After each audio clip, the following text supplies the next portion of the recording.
My name's Russel, I'm an addict. Hi, Russell. In the back of the big book of Alcoholics Anonymous, it says, if you're an apple, you can be the best apple you can be, but you could never be an orange.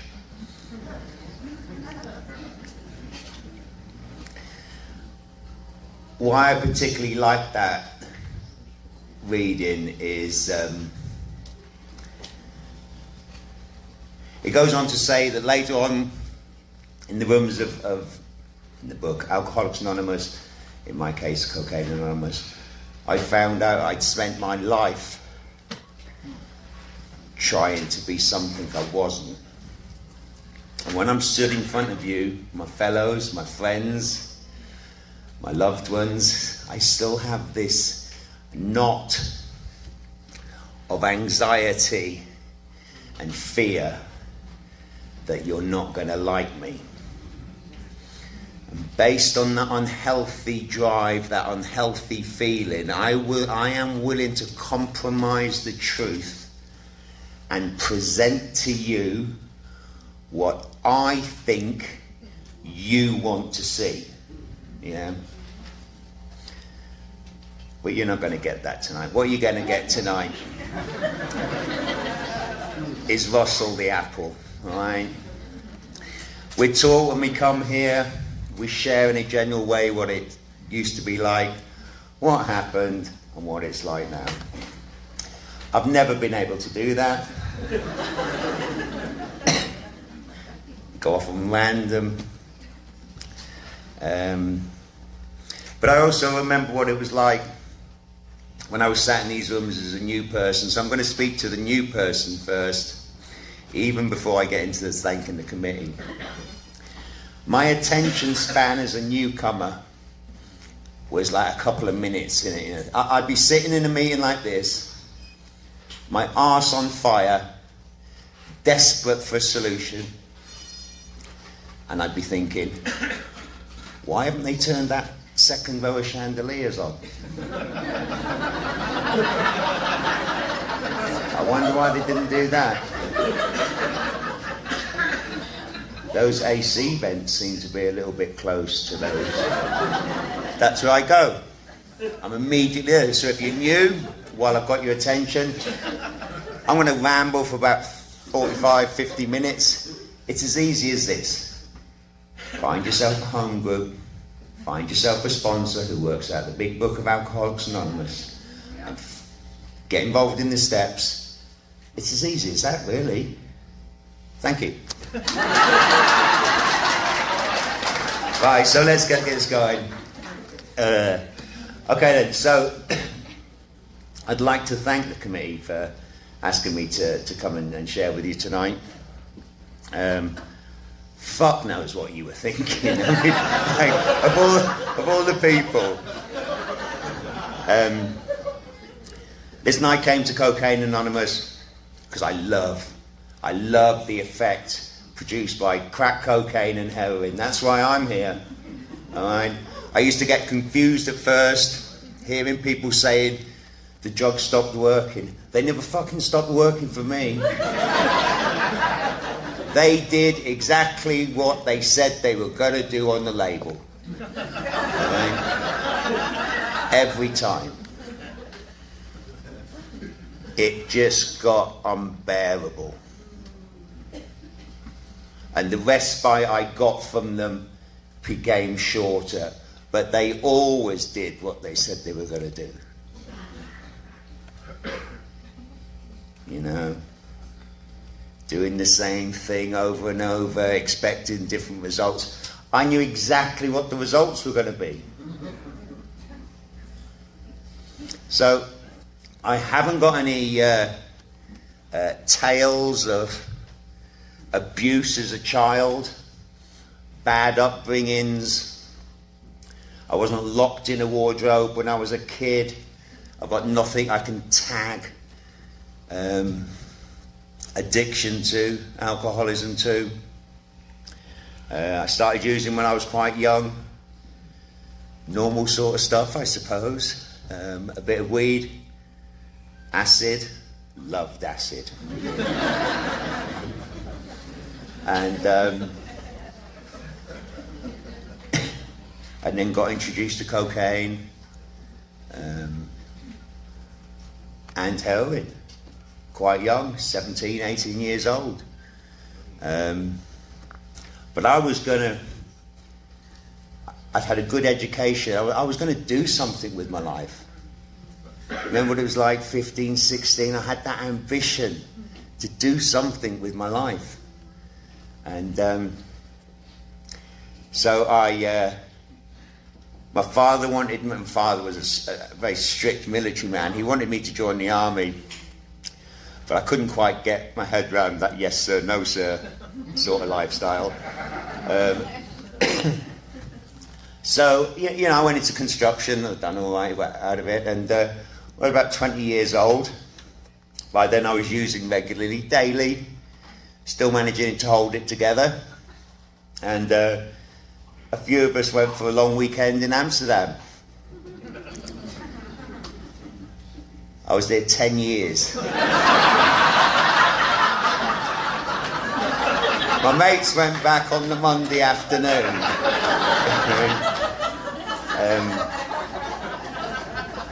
True. My mates went back on the Monday afternoon. I thought, this is fucking awesome. I could get what I wanted, when I wanted, how I wanted. And, later on when I came to you guys and I started studying the book, and, it says things like, alcohol had become my master. It was my master long before it was bad. I mean, decision making. My decision making was driven by drugs and alcohol long before it got bad. So had fun in Holland, and it was fun. Started to get a bit dark towards the end. We'd started a very successful yacht maintenance company. And actually it wasn't, that was in France. We started a very successful labour supply company, and there was 3 of us involved. And I can remember walking into the office, and I was sacked from a company that I owned, which I found fucking baffling to this day.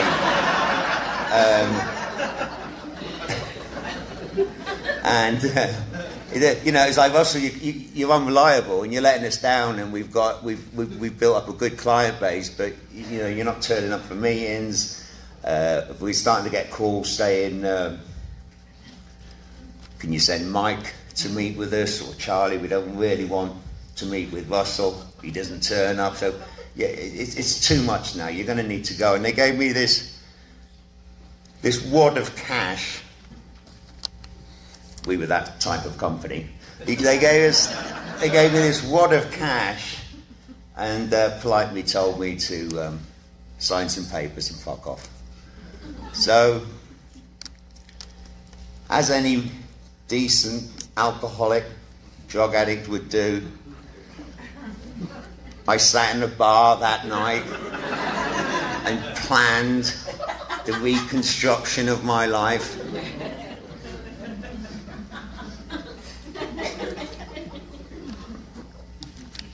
And I decided what I needed to do was a detox from heroin. So, I didn't quite fancy... I mean, this was a different era, by the way. This was the 80s, So, I might not look it. This was the 80s. So, I'm sat in this bar store, and I'm like, right, where am I going to detox? How do you detox? Didn't have phones, couldn't search the internet, and it's like, how do you detox? Okay, then I know what I'm going to do. So I got a night train down to the south of France, bought a sleeping bag, bought 200 Valium, a couple of bottles of whiskey, and went and lay on a beach for 3 weeks. Funny enough, the medical industry have failed to list beach detoxes as a successful...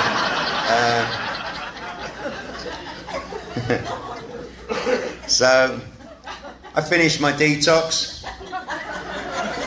and I walked off the beach with a fierce determination to prove to the world that I was a success. And that's when I started this little yacht maintenance company. So it was in Antibes, south of France. I was quite good at what I was doing. And things took off well. It went well. I met this lovely girl. I mean, I don't mean that with any sarcasm or wit. She was absolutely fantastic. The love of my life. And just got to stay away from the heroin. Just got to stay away from the heroin. So I was drinking, alcoholically. Let's not label it. Fucking heavily. You know? So I'm drinking. It's the yachting culture. So it's kind of, it was all, I was surrounded by, when I sniff, I'm one of those that like sniff and then get blood nosebleeds and stick, and they're all those beautiful people, the people that go, but, the beautiful sniffers.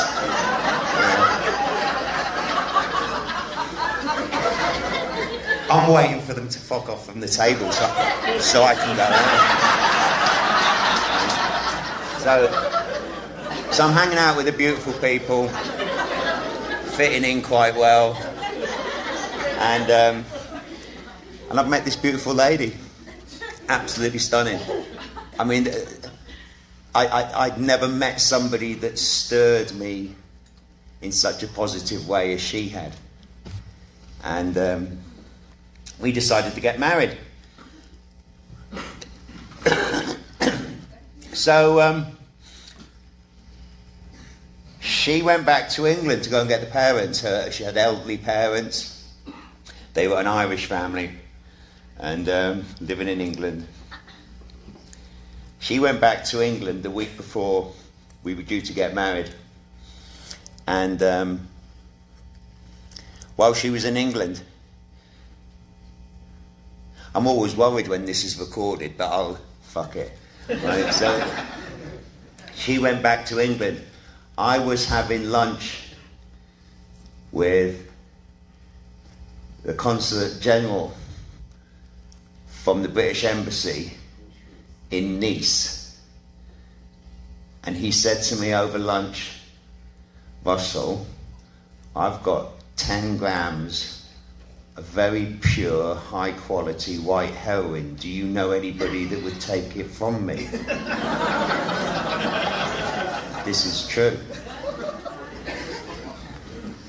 So I said, yes, sir. I actually do. He may not be able to pay you for it straight away.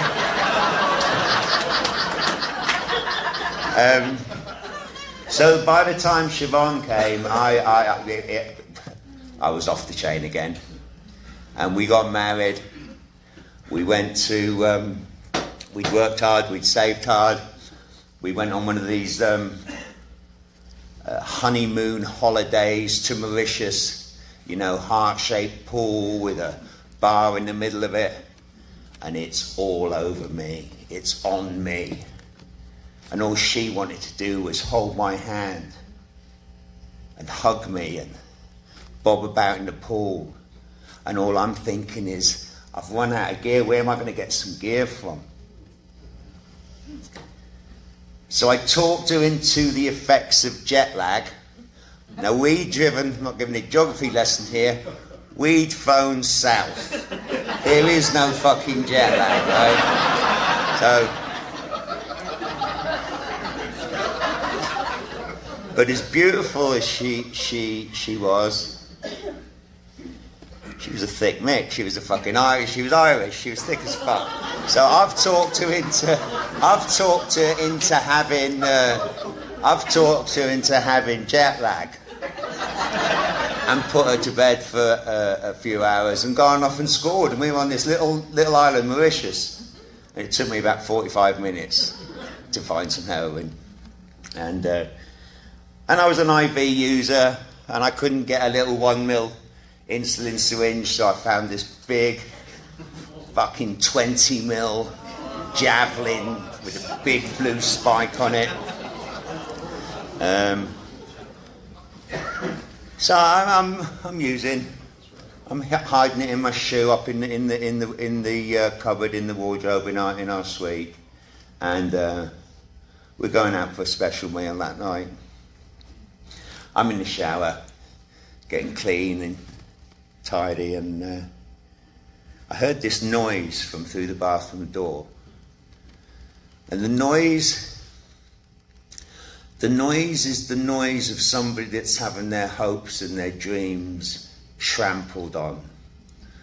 The noise is the noise coming from a person who's just realised that the person that they love dearly has lied to them and will probably lie to them again. The noise that came through the door was a noise of a person who knew that they'd made a terrible mistake. And for a moment, I just sank. The world slowed down, and I just sank. What have you done? How could you do this? How could you do this to somebody you love so dearly? And that was quickly followed by, who's got the credit card and how the fuck are you going to get out of this quickly? That was it. Selfish and self-centered, self-absorbed. That pause moment of what I was doing to the other person was replaced with, get out of this situation and make sure you've got the money. And so anybody looking for marriage advice? My marriage lasted for 3 days, go elsewhere.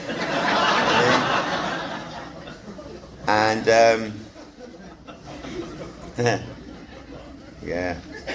And so anyway, I've decided, because the gear was good on Mauritius, I was getting some good heroin on Mauritius, so I decided to stay on Mauritius while she went back to, we were living in South France, while she went back to France. And I've got back about a week and a half later. She's cleared up, all her stuff's gone. I've gone back to an empty apartment. And that feeling that I had from that brief moment behind the bathroom door started simmering on me again. What have you done? You sure? You sure you want to live your life like this? And I didn't. I loved her. Genuinely, I've got no shame standing in front of you. I loved that woman. I've never met a woman like her since. And but I just couldn't cope with I was thinking about, every time I thought about it, it ached. And I didn't like that feeling, so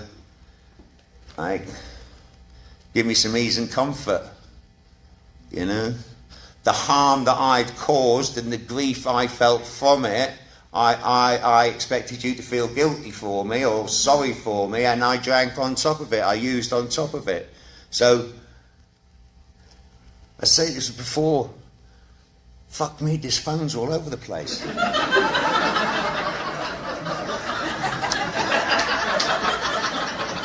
I still think like that. There was one here, now there's two.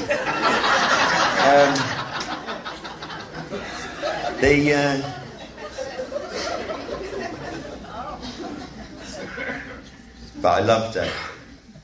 And I genuinely believed we had a future together. I just couldn't fathom out how to achieve it. It was before the days of mobile phones.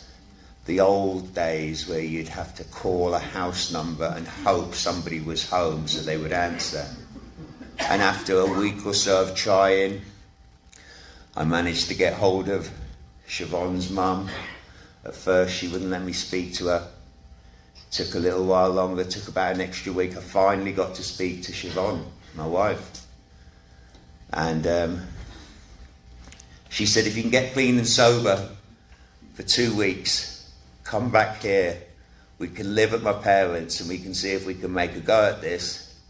And I so desperately wanted to make a go of this marriage. She was a wonderful person. So I tried. And every morning I would get up, desperate.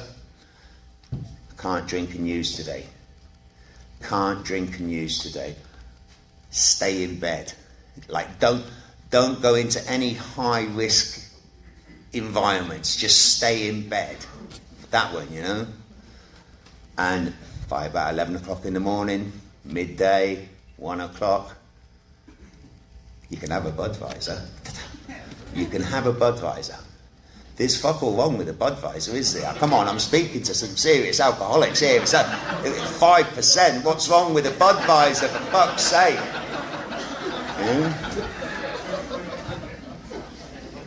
I inject heroin mixed with cocaine. A fucking Budweiser's not going to harm you. Fuck's sake. It's fucking summer in the south of France. Go and have a fucking Budweiser. And inevitably, I would go and have a Budweiser. Or 10.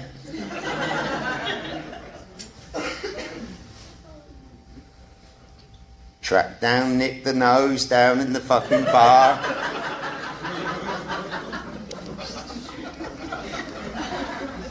Buy a gram of cocaine. Can you remember those? Those pitiful people that used to buy grams. Yeah, I'll go and buy gram of cocaine. Help wash down the almost non-alcoholic fucking Budweiser. Anyway, you know how it is. Yeah, so I'm inevitably, every day, inevitably. And I'd speak to Siobhan every other day. And I'd learnt this tool for living in my drinking and my using. Because she used to ask me, how are you getting on? I used to say, I'm getting on great, Siobhan. Doing marvellous. Oh, I'm missing you too. How's the no drinking and the no using going? It's going really well. You know, can you remember that? Can you remember those techniques? Those principles called lying? Yeah. So she said, okay, I'm proud of you, I love you, I missed you, still want to make a go of this. If you're clean and sober, come back to London. So I went back to London and I just couldn't hold it together. I just couldn't. Despite the consequences and the genuine desire to stop and stay stopped, I just couldn't hold it together. And they were quite a colourful family, and I can remember she'd gone off to work, because I was all for equal rights, women should work.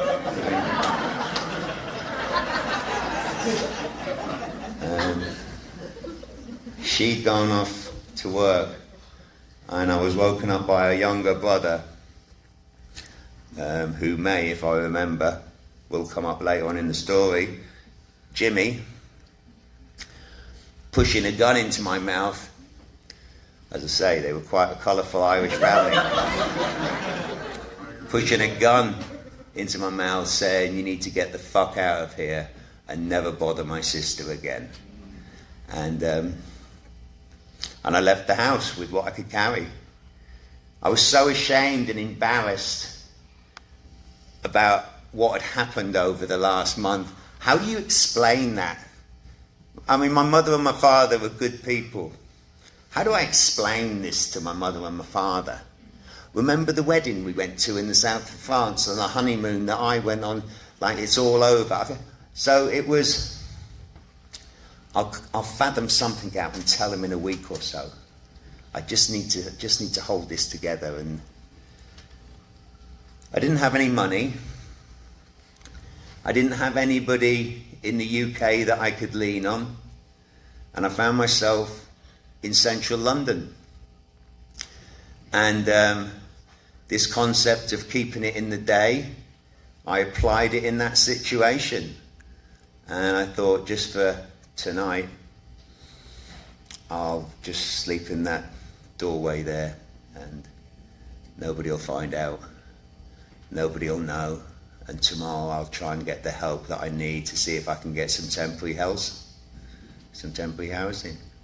And so began 10 years living on the streets of London, doing what I needed to do on a daily basis to get done what I needed to get done, which was achieve a sense of ease and comfort.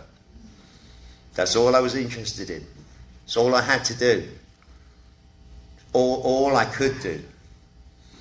And, you know, in the big book, talks about becoming a lone wolf. That was it. How could I explain myself to people? How could I possibly explain to anybody else what was going on for me? The conversations I would have would typically be with people like Party or people like Kim. I wasn't fucking interested in their backgrounds. I wasn't interested how they got to be there. I was interested, have you got $5, Kim, so we can go halves on a fucking stone? That's where I was at. I'd lost trust in people. My network of friends, I didn't communicate with anybody. The only people that spoke to me were the mental health units and the Metropolitan Police. That was it. People would occasionally stop. I would beg for money. I'd try and get your day pass, train ticket from you so I could sell it for £1 to somebody else. I mean, it's pitiful. Absolutely pitiful. But there was a part of me that felt relieved that I had nothing to worry about anymore. I had no electric bills. I didn't have to live up to anybody's expectations anymore. Leave me alone. I can just get on with what I want to get on with. And that went on and on and on. And I used to have this key worker, we call them in the UK.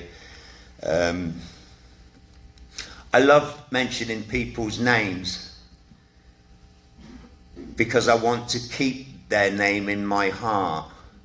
Those angels that we meet along the way. Those people that do tireless work where they don't get any thank yous. Those outreach workers, those mental health workers. And there was a lady called Amanda, and she was my mental health worker on the street.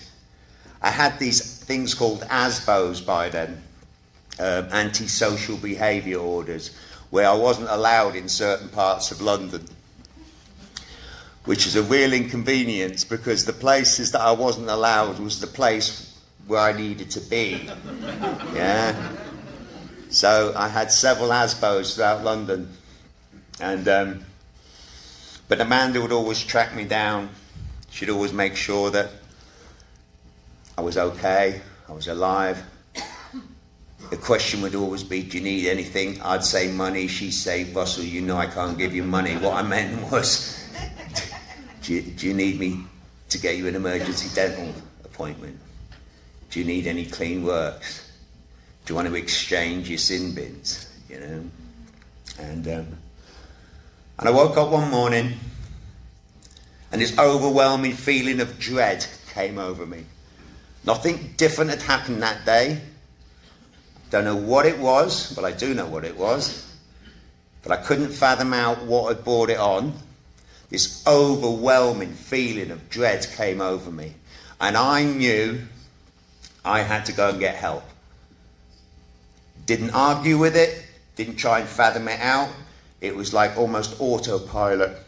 Go and get help, you're fucked. That was it, clear as crystal. Go and get help, you're fucked. I'd been fucked for years, but it was, that morning was here. It was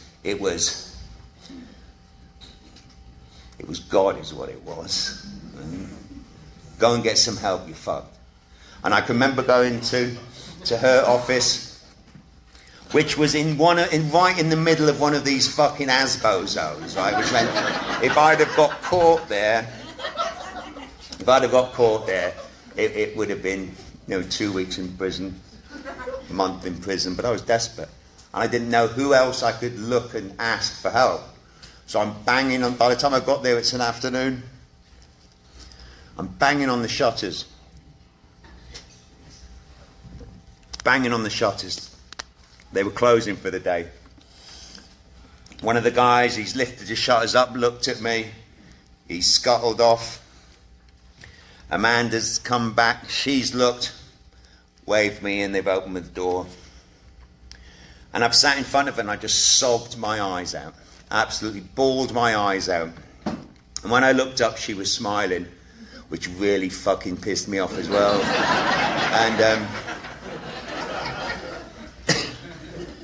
And she said, Russell, I've been waiting 5 years for you to get to this place.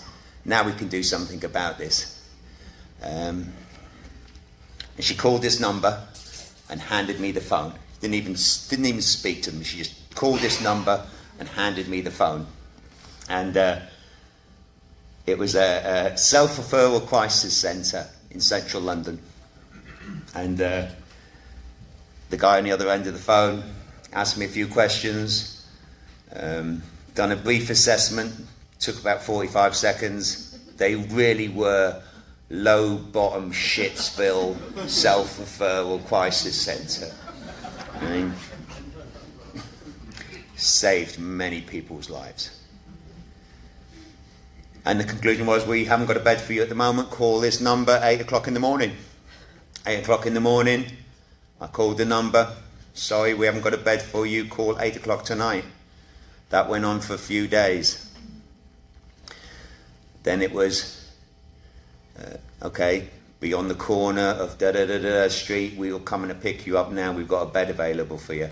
It was a 21-day detox. And I got taken in. You get stripped off. You're given like some really manky clothing. I mean, I'd been living on the streets. I was covered in body lice. I mean, like, they kind of needed to change my clothes, but I'm getting all fussy because they're giving me a pair of flares. You know what I mean? I'm like, fuck's sake.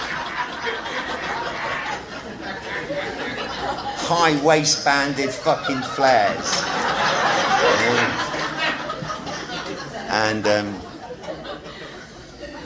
But I was desperate. And I stayed there for 21 days. And they used to have these things, these 12-step meetings. There was AA. I had no concept of AA. I'd never heard of the others. AA I'd kind of heard of. But AA to me was a place that you went and got a sleeping bag and a sandwich. That's what I thought, seriously, that's what I thought Alcoholics Anonymous was. A drop-in centre for drunks to go and get a new sleeping bag and get a sandwich. So I didn't need a sandwich and I didn't need a sleeping bag, so I wasn't going to go to the AA meetings in there, okay? What about NA, Russell? So what are they there for? They're Narcotics Anonymous.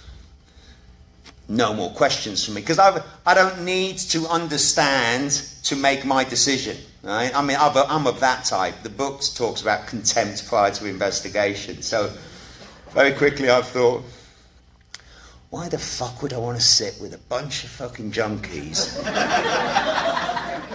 trying to talk about not using together? I'm not going to bother with that. After all, I've got 10 years of soap operas to catch up with in the TV room. Because I was determined that I was going to stop and stay stopped on my own. I'm going to stop and stay stopped. That was sincere. But I don't need a sandwich and a sleeping bag. And I ain't going to...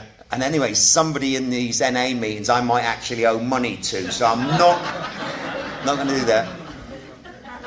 And CA, I didn't bother asking about CA. Clients used to call CA can't attend. They never fucking showed up. True. See, when I got clean and sober, there was maybe 10 meetings a week in the UK of Cocaine Anonymous. Remarkable, isn't it? So,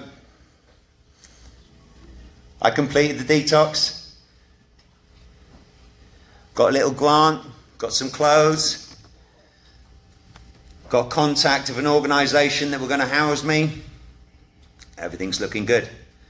Listen, I'm done. I didn't read no big book of Alcoholics Anonymous. I fathomed this out myself. You can't do so much as drink a Budweiser or smoke a spliff rush. You need to stay abstinent. Easy. And I'm determined to do so. I'm going to turn this around. 3 days later, I'm back on the phone. Another couple of days of assessments, I'm back in again. On my 7th time in 2 years going through that crisis centre. Look, I didn't look like this then. I had no meat on the bone. My teeth were, the few that I had were like a shade of light mahogany, I think is the dental terminology for it. I'd been sectioned under the Mental Health Act 3 times. I was what the authorities deemed as a crisis individual. So over the period of 2 years, I went through that place 7 times. And the last time, each time, I don't need a sleeping bag and a sandwich. I might owe them money, and fucking CA still haven't fucking shown up, right? The can't attend mob. So, there was a gentleman, and he used to work the night shift. His name is Chris, and flag-waving member of NA. I mean, passionate flag-waving member of Narcotics Anonymous. And he said, come and sit in the library. Because, as I say, I'm a smackhead. So it's like 3 o'clock in the morning, and I'm like, whoa, and you can't fucking sleep. I tried the prayer and masturbation. Those of you that use opiates will know what I'm talking about. Just give me 2 minutes of fucking sleep. If there's anybody detoxing off opiates in here, come and see me. I'll happily explain the routine. So Chris calls me in the library at night time, and he said to me, Russell, let me tell you a few things about myself. I'm a drug addict. I work out the big book of Alcoholics Anonymous. I went, I've got no idea what you're talking about, Chris. He said, when I use, at times, I have little or no control over how much I use or when I'm going to stop. Okay? I can identify with that. He said, and when I do stop, I'm unable to stay stopped. I don't even know that I'm making a decision to start again. I just start. And he spent a lot of time talking to me about that element of what it was like to be Chris. And he didn't criticize me, he didn't point his finger at me, he didn't tell me that was the case for me. He asked if I could identify. He prompted me a little bit. You've been through here 7 times, Russ. You know, what the fuck went on in order to get you to pick up the first one? But then he talked to me in a way that no man had ever talked to me before, my father included. He talked to me about this thing that many of us identify as unmanageability.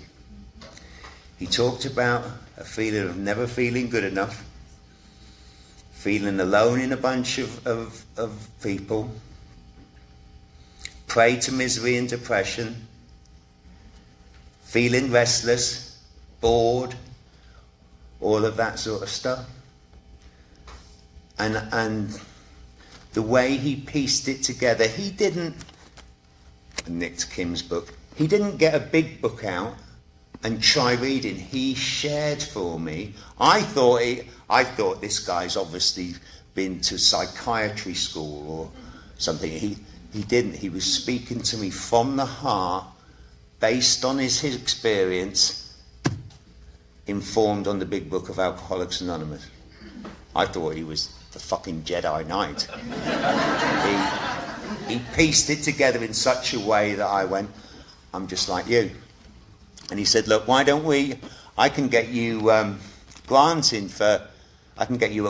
for a treatment facility in the south of England. Do you want to go? I'm like, fuck yeah. I just watched, what's her name, Bullock? Sarah Bullock? Sandra Bullock, what's her name? Crisp white sheets, you know, fucking goes to that rehab for 30 days. Cool as fuck, right? That's where I'm going. So the place they sent me, it looked like the Addams Family country home.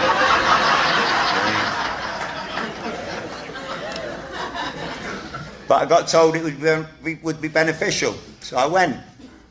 And surely I'm going to start feeling better. You know, the physical effects of the heroin detox are going to start to diminish. I'm going to start feeling better, aren't I? Surely I'm going to start to feel better. I just didn't feel any better. And you look all... Annoyingly, you lot all seem so fucking happy. And I'd sit in morning checking groups, and everybody would be so fucking optimistic and happy and grateful. And I'm sitting there being an orange, trying to tell you that's how I was as well, but I was falling apart inside. I couldn't hold it together.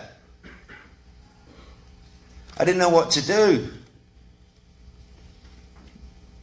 I wasn't going to go to these meetings. What was I going to go to these meetings for? Sit around and talk nonsense with people that I used to fuck around with? It's like, no.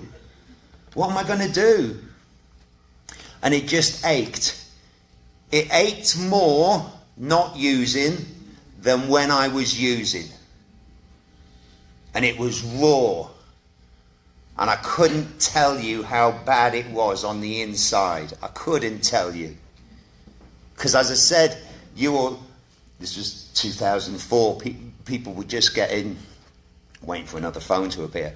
People were just getting mobile phones, right? So everybody's skipping around with their brand new trainers. Because their families seemed to love them enough to send them some trainers into treatment. Their friends seemed to love them enough to send them a phone. They still had money in the bank, so they could buy stuff. And there's me going into the little smoking room and just like borrowing people's half-smoked cigarettes. I had nothing, and I deserved nothing. I believed I deserved nothing. And so I'm there. I've been there about 3 weeks. I'm falling apart internally. I'm a waste of space, but I'm getting some time. And if this is sobriety, maybe I can just fucking hang on to a bit. Maybe something will change. And my job at the time was to wash up. I was in the kitchen. I washed up. And I looked to my side, and there was a new client arrived. She had blonde hair. You know, you fuckers, you sick fuckers. You all know where this is going, don't you? Right? Within 10 minutes, we had both decided that the world, the universe, and destiny had brought us together at this particular point in our lives, and this was... And you know what? Like that, I felt better. I knew a new freedom and a new happiness.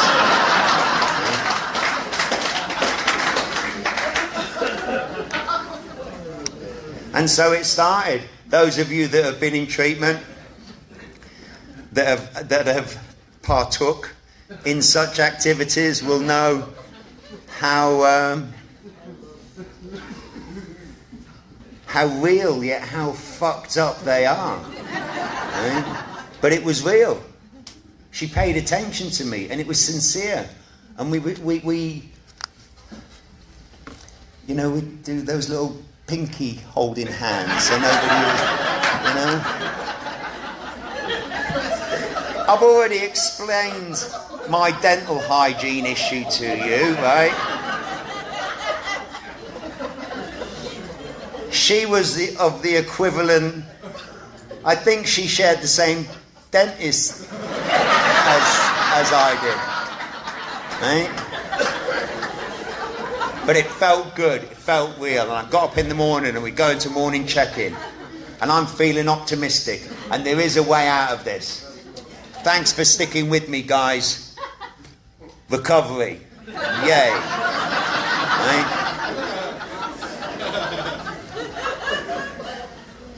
And that night, of course, you know, it's like those of you that have been in those sort of things, they're tiptoeing across the landings, right?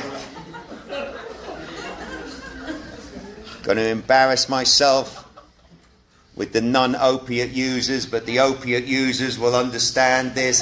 I like 15 seconds, yeah. I perform well, yeah.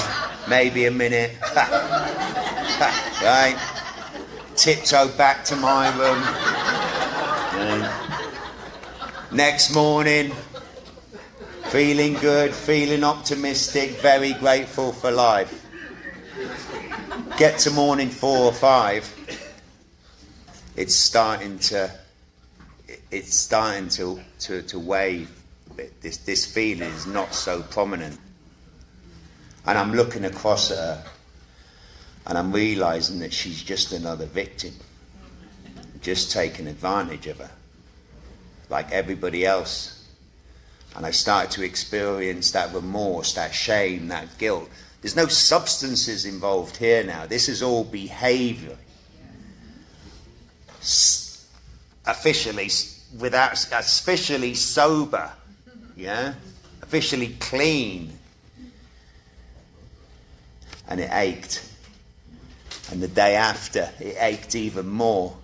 And I'm crippled by it, and I can't look at her. And I hate myself for what I'm doing. She was a damaged individual. It's 20 odd years ago.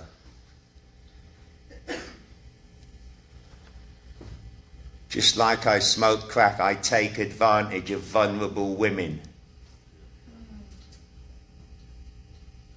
Guys, we can do better. Okay? And you women aren't much better either. Yeah.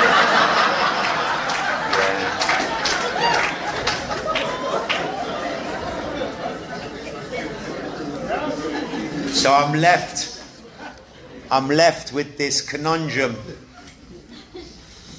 of being in a relationship with a woman who also is deluded enough to think that she's in a relationship. They wouldn't let us into town. It was a primary treatment centre, so they used to take us to this common. It was the end of August, a very wet August in the UK. They used to take us onto this common. It's an English word. You speak English? Common? Common is a large area of ground, yes? You familiar with that term? God save the king. You're king, by the way. We don't fucking want him. So, I'm sat there on this common. By now, it's like a month after the detox. The muscles still aren't... Like, I don't want to be playing fucking football, is basically. So I'm just sat there. Wondering how the hell I've got myself into this situation again. I look down, and there's a cluster of about 50 what we call Liberty Cap hallucinogenic mushrooms, right? Which, if I had to write a list of all my favourite drugs, they wouldn't have been there, right? This is the thinking. Liberty caps, eat them like that. Honestly, just like that. Just like that. Eat them. So I ate these. I ate about 50 of these mushrooms. Is there anybody in treatment at the moment? Okay.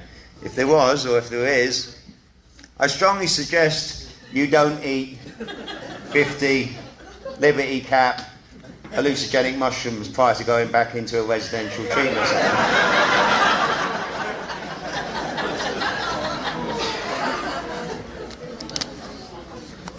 Especially a treatment facility where that afternoon you're going to have a group therapy session.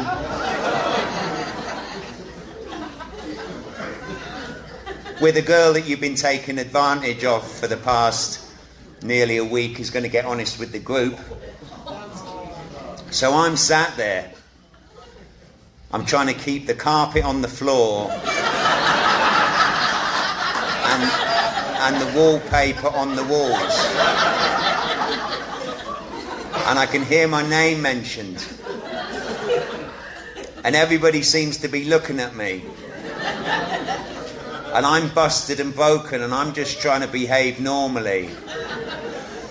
Those of you that use those sort of substances will know what it's like trying to get your smile just right.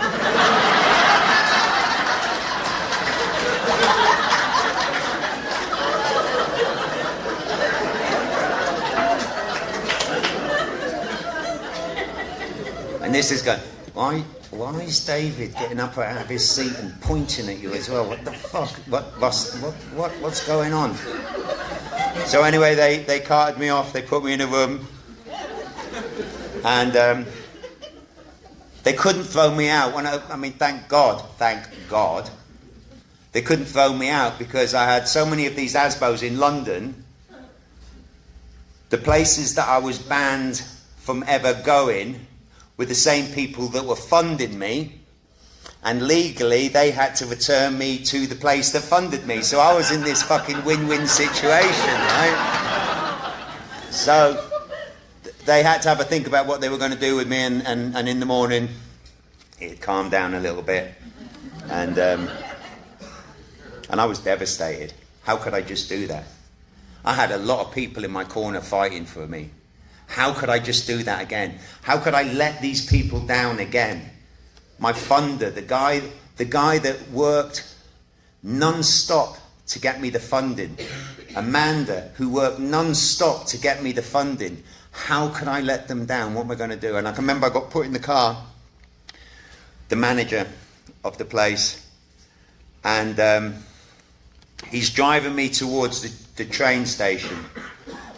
He had an envelope with a travel warrant. He had an envelope with a travel warrant in it and about £25 cash. We're heading towards the train station and he pulled over.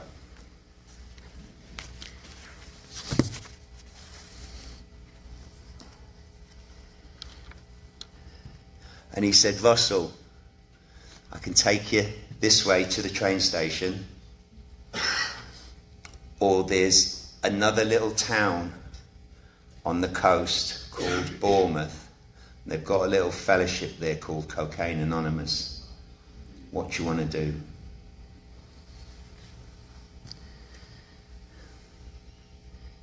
To be doomed to an alcoholic death or to live life on a spiritual basis are not easy alternatives to face. I asked him for 5 minutes to consider the options. Okay? I say that to you not as a joke. I'm sure you've all been there. What do you want to do, Russ? You can go back to your misery, or I can take you here. There's a good chance here that you might find what you're looking for. And I needed time to think about it. So I realised that I wasn't able to make a decision that was in my best interest, so I asked him to make the decision for me. Okay? I was later able to utilise that as an example of my willingness to come to believe that a power greater than myself might be able to restore me to sanity. I trusted somebody sincerely with my life for the first time. So I ended up in Bournemouth. And I sat in my first meeting of Cocaine Anonymous. And I heard a woman in there. She spoke right to me.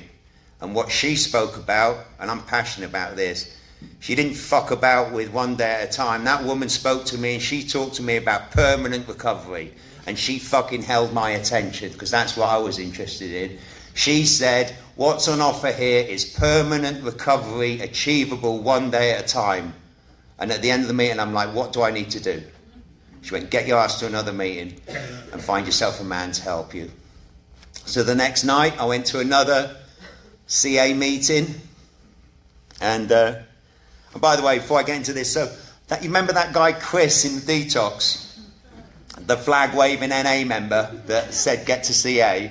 I saw him when I was a couple of years clean and sober, and I said, Chris, why did you send me to CA? He said, 2 reasons, Russell. I honestly believed you needed to be exposed to a program, a fellowship of drug addicts that you worked from the big book of Alcoholics Anonymous. That was reason number 1.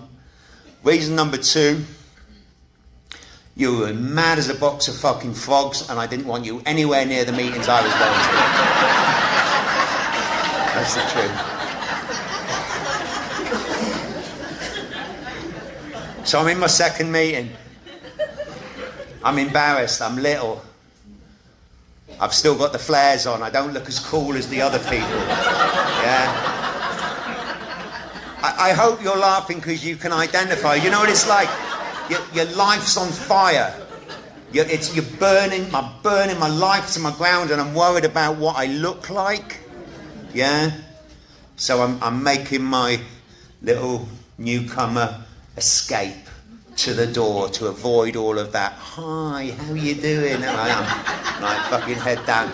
I've stolen some biscuits, and I'm off for the door.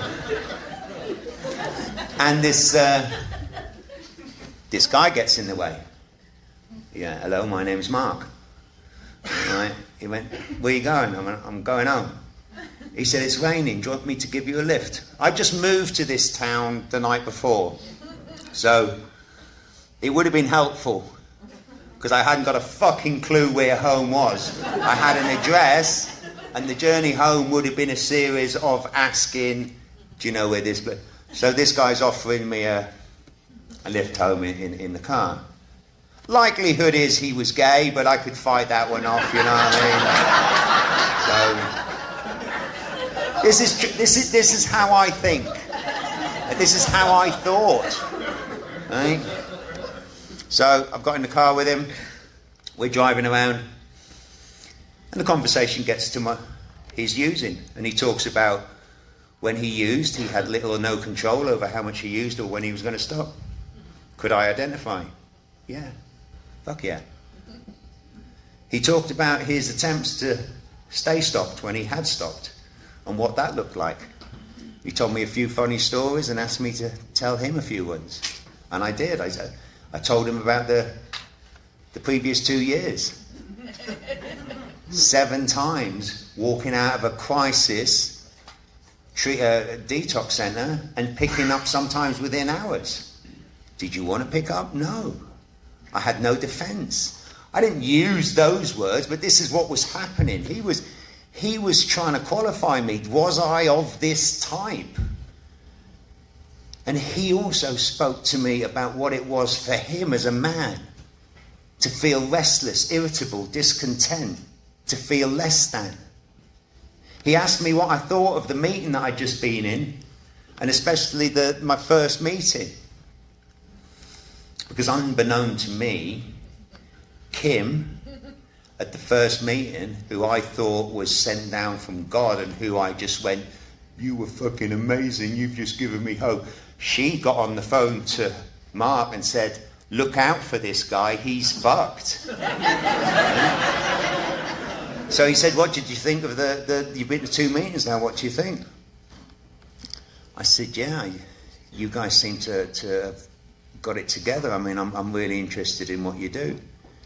He said, do you want to make a decision to go through with the process that I went through? I said, yeah, why not? And we pulled over the car, and he got out of the car, and he got down on his knees, and he held my hand, and together we did the third step prayer. I'd met him 45 minutes earlier. Thank fuck he didn't send me away with a big book and a fucking highlighter, or tell me to go to 90 meetings in 90 fucking days. Right? He could smell the suffering on me sufficiently enough to know he needed to apply a program to me in a way that was befitting of my needs. And my needs were short-handed fucking shovel. Connect this man or introduce this man to a concept of a power greater than himself that can restore him to sanity. Right? I didn't know what I'd just done. I didn't need to know what I'd just done. I would catch up. He played catch up with me. Yes, we studied the book, word for word. Yes, we got dictionaries out and we looked what it meant.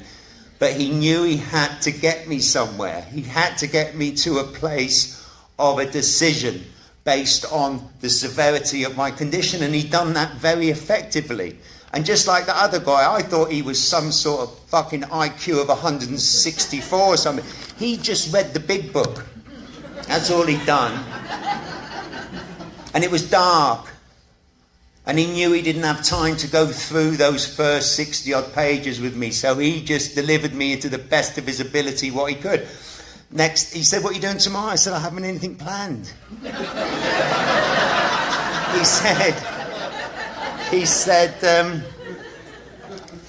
said, I'm going to watch a video around at my place. Why don't you come round, be there at 9 o'clock? I'll come and pick you up if you want. So 9 o'clock, I'm at his house. I'm like, great, what video are we watching? He said, I'll never forget the fucking movie, atrocious. He went, I'm watching The Terminator. You're going to sit at that table and do a fourth step. Right? Yeah. And I'm like, fine. And I left that house that night with an 8-step amends list. And I've never used since. That's the 1st of September 2004. Okay?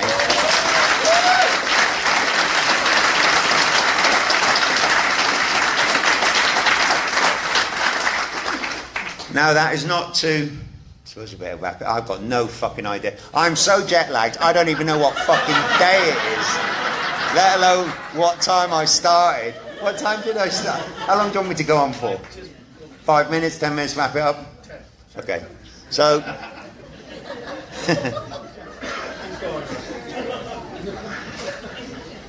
So yeah, I sat there, done this inventory with him, and left his house that night with an amends list. He gave me some other suggestions. Get yourself a home group. Make sure it's a Cocaine Anonymous home group. Don't fuck about with multi-fellowship fucking attendance. That's going to piss some of you off. That's going to piss some of you off. I don't mean to, but he said to me, find yourself a fucking home. Find yourself a home. Not 2 homes. Russell, somebody like you, you're going to get confused very easily. Find yourself a home. I've got good friends whose recovery I admire, and they have 2 homes. Knock yourself out. But if you're new, find one home. Find one home, guys. Yeah? So, find yourself a home group, find yourself a home fellowship, and be of service. Which is really awkward, because I was a bit of a twat, and I would interfere with your... I'd be like, no party, let me set up the microphones. I'm looking to be of service, guy. I will set up the sound system. It's like, you know fuck all about sound systems. Can you not just fuck off and lay the fucking literature out or something? Yeah? So, he suggested I went to literature study meetings and I familiarised myself with the big book of Alcoholics Anonymous. So when I meet a newcomer, and if we don't have a copy of the big book, I am able to take somebody through the book as quickly as I can, even if we don't have a copy of the book. How bizarre is that, right? It's not rocket science. He suggested I got involved in service, and that's what I did. I've always had, I still have the lie within myself of what I think of myself, and I'm a worthless piece of shit. And you look so much happier than I feel, and that's how I base my life. You look so much happier than I feel, and I'll take that as a truth, and it gnaws and it eats away at me. So how I counter that is I try and be of service to my fellows, so I can lie in bed at night and think, you're not such a low-life piece of shit as you think you are. You know, I'm of service to the fellowship. I've had some fun times being of service to the fellowship.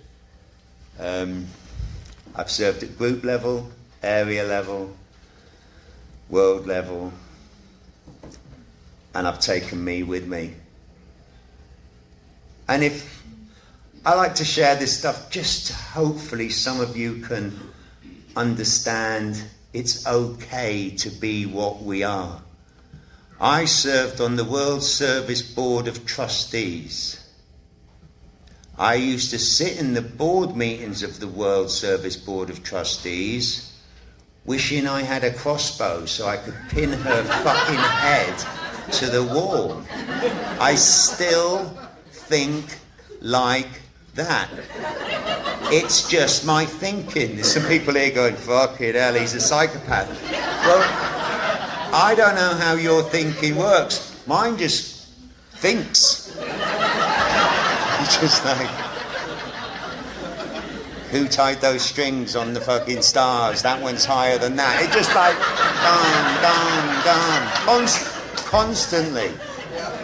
constantly. Okay? So I got involved in service, and based on gratitude, made a decision to turn my will and my life over to the care of Cocaine Anonymous, and I've stayed sober since. And you know, amends, how they've looked throughout the years. So that lady, the wife, the one whose heart I broke, and her brother Jimmy, who stuffed a gun into my mouth and told me to get out of the fucking house. Siobhan was a Catholic. We got married in a chapel in the Cap d'Antibes in the south of France, and it was important for her to get married in a church. And she met a lovely man, and she wanted to get married in a church again. And the bishop said no because she'd already been married. I tried reaching out in my amends to put this stuff right, and her parents had died. I couldn't locate her, and out of the blue I got a letter from her. I was working in the Middle East, and I came home. Just that. I'm fucking street homeless 15 minutes ago, and I'm just telling you that I've just come back from one of my projects in the Middle East, yeah? There's some fucking bizarre stuff going on in my recovery. So I've just got home. There's a letter. I've opened it. Dear Russel, I hope this is the right Russel. This is Siobhan. I need some help. Telephone number. I've called her up. How you doing? I'm doing great, thanks, Siobhan. How are you? Yeah, I'm doing well. Look, I've met this tremendous guy. We've been together for about 10 years. I love him dearly, and he loves me, and we wanted to get married in a Catholic church, and they won't marry us because I've been married. They won't let me wear white. They won't marry me in the church because I was married before. Would you be willing to talk to the bishop? I'm like, absolutely, I would. And that's what I did. Oh, by the way, not to offend the Catholics, but being interviewed by a bishop, it's like being fucking interviewed by the fucking Gestapo, right? I mean, I'm like, did you have sex? No. Are you sure? Did you kiss her vagina? No.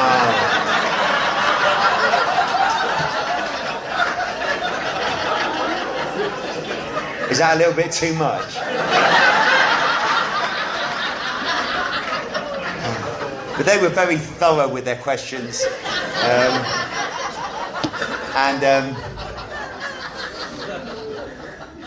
And then I got a box of chocolates and a letter from Siobhan and an invitation to her wedding, thanking me sincerely for allowing her opportunity to marry the man that she loved dearly under the eyes of God as she understood God. So I ate the chocolates and declined the offer of going to the wedding. I didn't think it was. I was heartbroken. I loved her. I just thought I'd leave her in peace. Fast forward another 2 years, Jimmy, who stuffed the gun into my mouth, Siobhan calls me again. Russel, Jimmy's got a problem. Okay.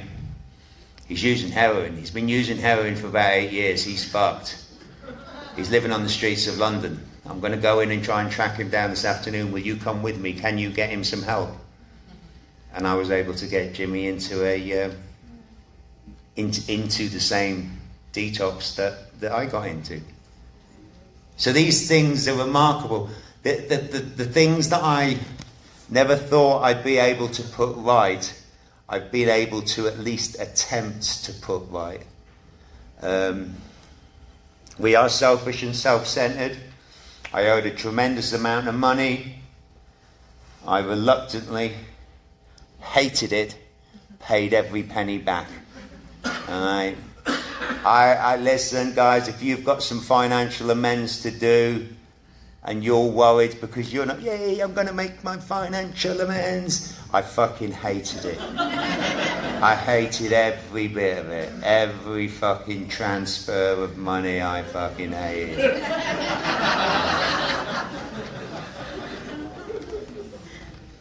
Truth of it is, I'm clean and sober today.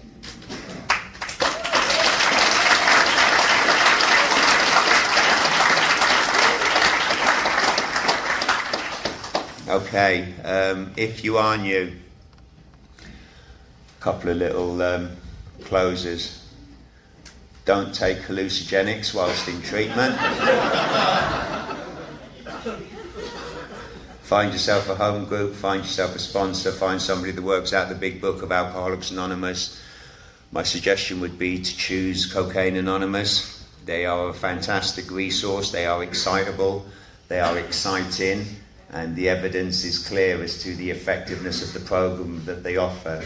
You are more likely to hear about a program of recovery in a meeting of Cocaine Anonymous than you are in any other fellowship in the world.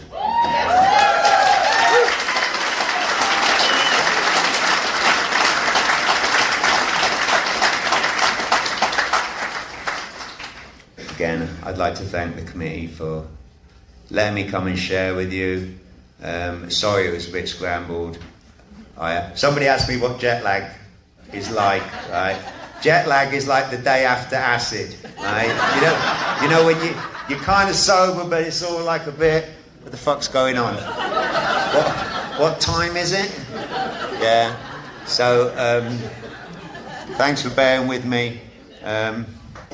My name's Russell. I'm an apple.